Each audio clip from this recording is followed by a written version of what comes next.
So in this video, I want to give a lesson from my journey to 1,000 YouTube subscribers as a complete noob, right? Like I have stated, in this video documentary series of me growing my channel to 1,000 YouTube subscribers. When I started out really taking YouTube seriously, I was a complete noob. I had posted not that many videos, but my channel had a bunch of shorts that I'd gotten some people that were helping me out. Just had put out a bunch of shorts on my behalf, and that was great.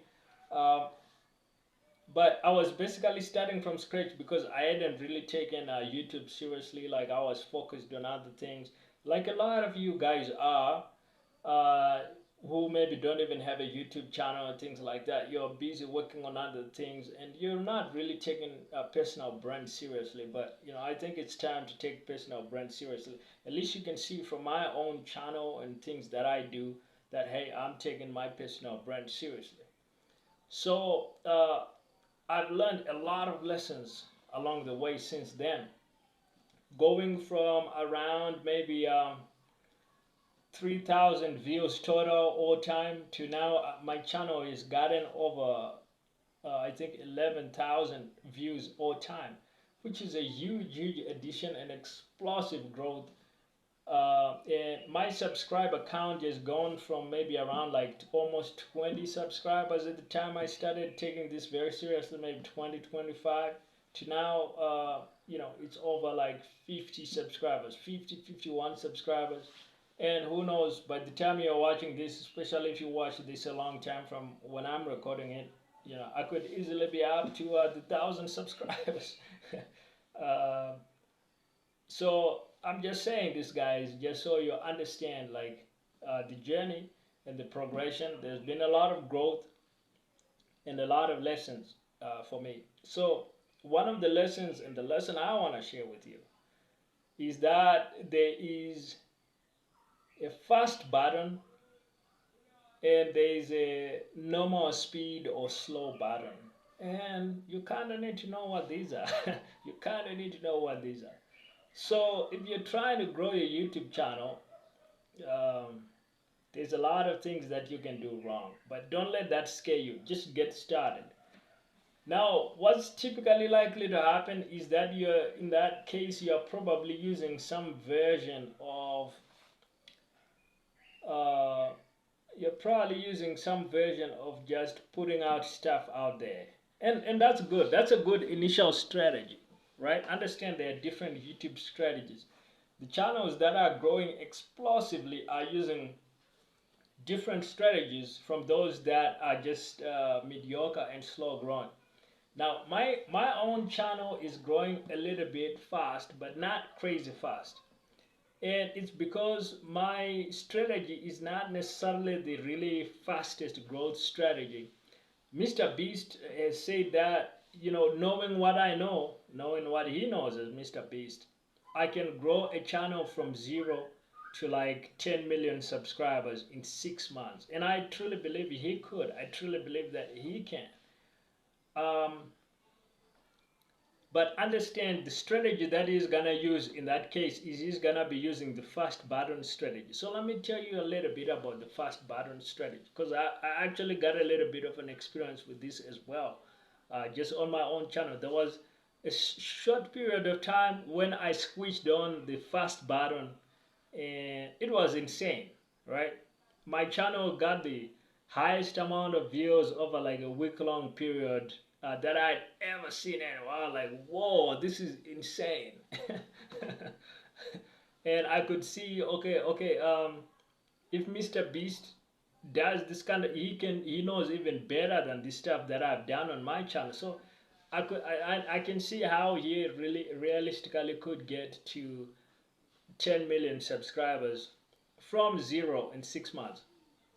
The fast button strategy, let me just give it to you guys, just in case you're trying to grow your channel fast, is you gotta post. Now this is not the strategy for everyone. This is just the fast button strategy, right? I'm gonna talk about the slow button shortly. The fast button, you're gonna post about broad entertainment topics.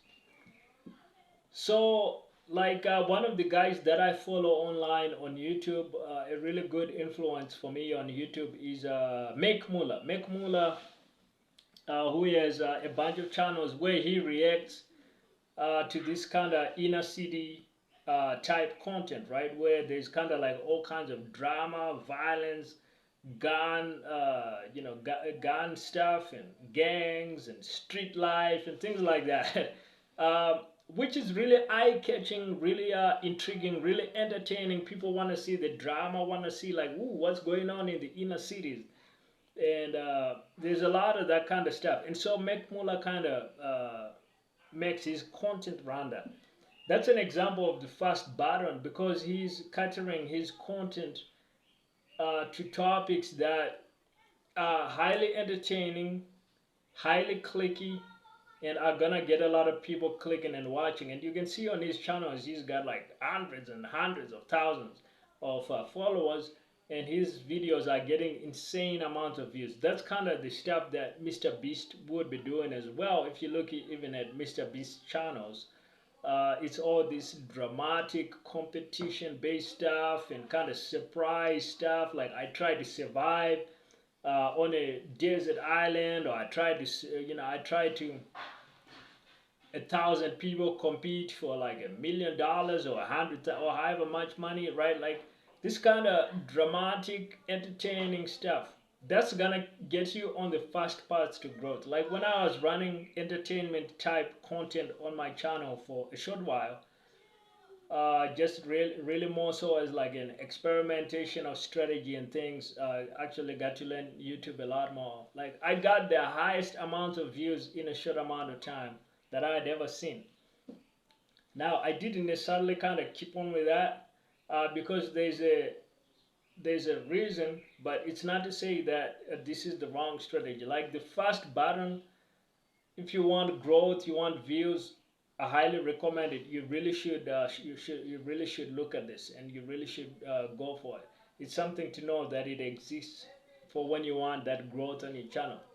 Now let's talk about strategy number 2, which is the slow button. So the slow button is where you are gonna post educational content, and if you look at Alex Hormozi, he's come out and he's actually said that he was making kind of more so like entertainment type content just to test, and he decided to settle on educational content even though it got him fewer views.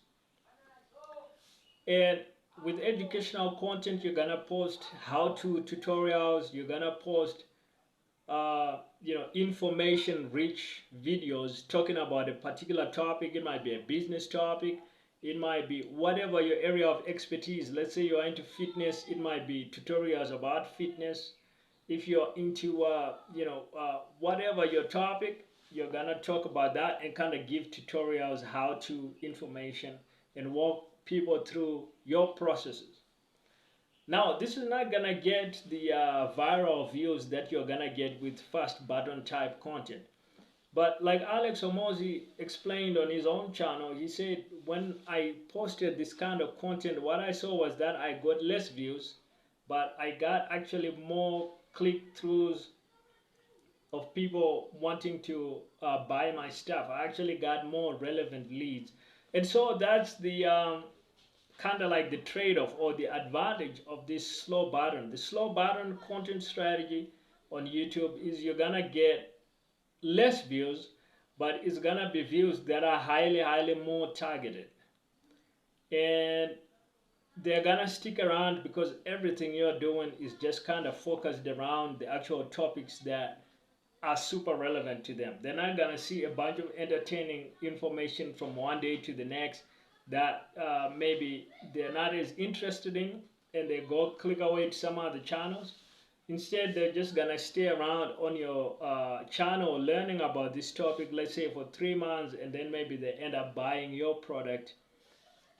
And maybe a year from now, when they've solved that particular problem and they don't need to learn, guess what? They might just then go off and do and watch other entertaining content somewhere. But For as long as they had that particular problem that you were solving, you were the most relevant person in their universe, at least on YouTube. And so they are just tuning in and consuming your content.